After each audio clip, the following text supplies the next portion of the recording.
If you will observe the knot, this side of the knot has two parallel lines. Such a time saver. That's it. I don't need anything else. Hey friends, how you doing out there? I just wanted to give you guys an update on what the veterinarian said to us regarding Rusty and Scout. It turns out that she has diagnosed Rusty with heaves.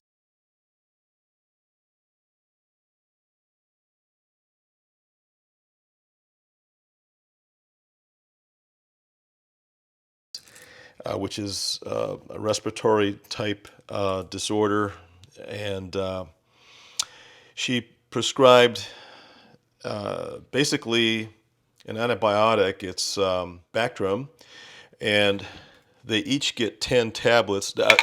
Scout is getting it as well because he's starting to cough as well. So we're doing 10 tablets for each horse twice daily for the next 7 days. So, and the way that she recommended doing this is just dissolving these tablets in water, because I guess they dissolve pretty quickly. So we will do that, and then we take the Bactrim solution and we pour it over about 1 pound of grain that right now we're feeding them some supplemental grain.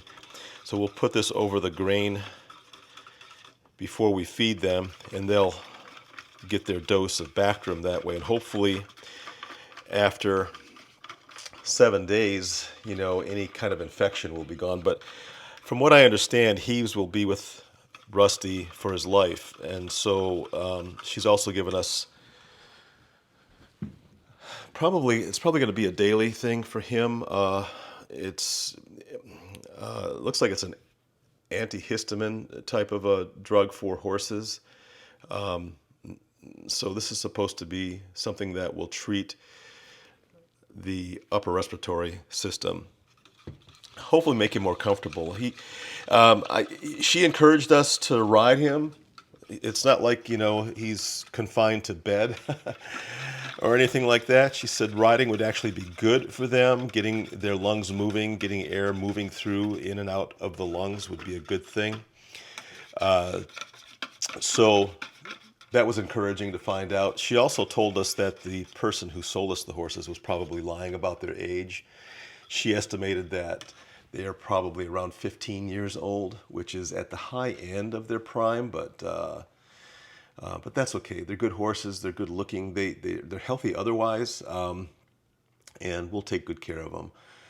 She did mention something interesting about Scout, which we had no clue. She thinks that Scout at one time was a racehorse in his prime, in his primer prime, and she, based on a hunch, checked his upper lip, and beneath the upper lip she found a tattoo indicating that he was indeed marked as a racehorse at some point in his history. It's kind of interesting. He's dynamite in a small package, I guess. So we learned a lot from our vet. Those of you who might be seeing this that are in our area, the Newcomerstown, Ohio area, her name is Sarah Bliss, and she's based right here in Newcomerstown. She comes highly recommended by a lot of people that we've talked with who have horses and other large animals. So, but she does everything, the full gambit, small, large, medium. So, all right, this solution is pretty well dissolved. I'm going to go ahead and take it out and put it in their grain. We'll give them some medicine today.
didn't really get all of the solids dissolved well, or actually had a chance to settle before I poured it in here. So I'm just borrowing a little bit of water from that one. Put that in there. Get this one moving a little bit more.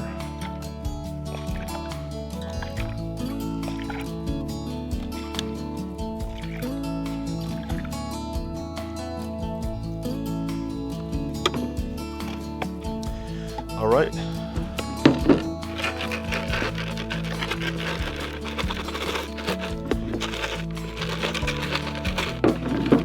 Let's get them fed. Hey, Rusty. Hey, buddy, look what I got for you. Some good stuff. Scout, come on, I got some grain for you. Come on. Let's put you over here. Do this.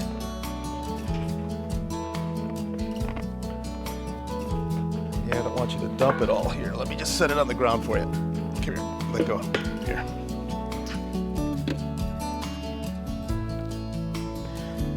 Come on, Scout.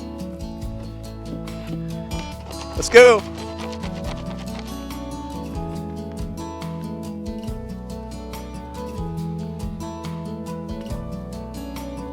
Here, Scout. Come on, bud. You love this stuff. He's coming. Over here. Over here, Scout. Scout. Scout. Here. Here you go, bud.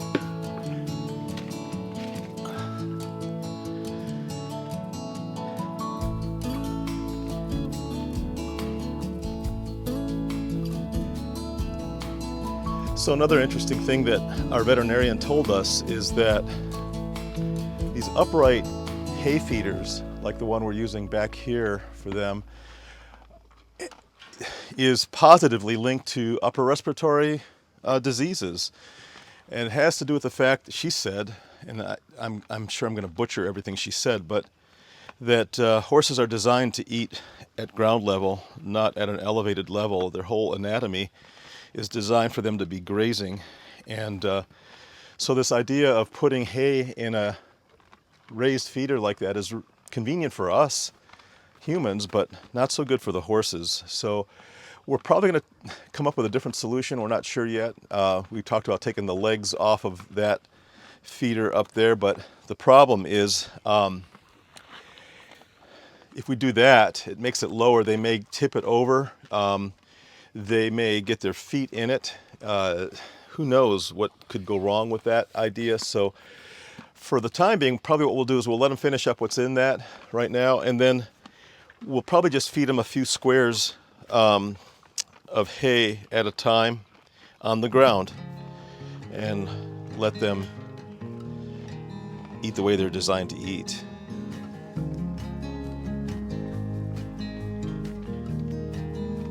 Well, friends, look, I just wanted you to get caught up with what we're doing with Rusty and Scout for right now.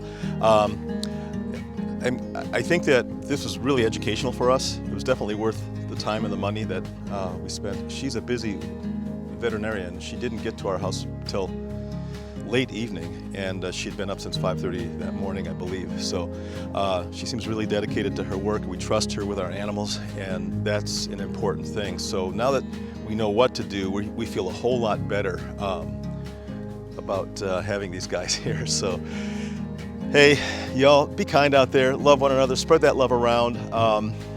Man, there's not enough of it, is there? We need more. And some of you tune out at this point, but don't, please. Okay, it's very important. The whole mission behind these videos is to spread the message of kindness, so please do that in your neighborhood. If you're not a subscriber, please subscribe.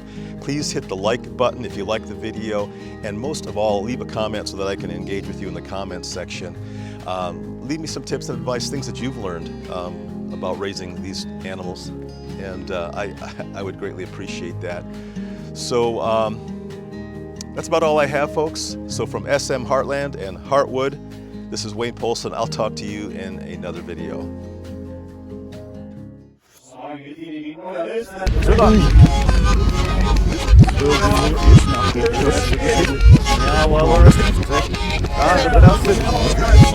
Ja,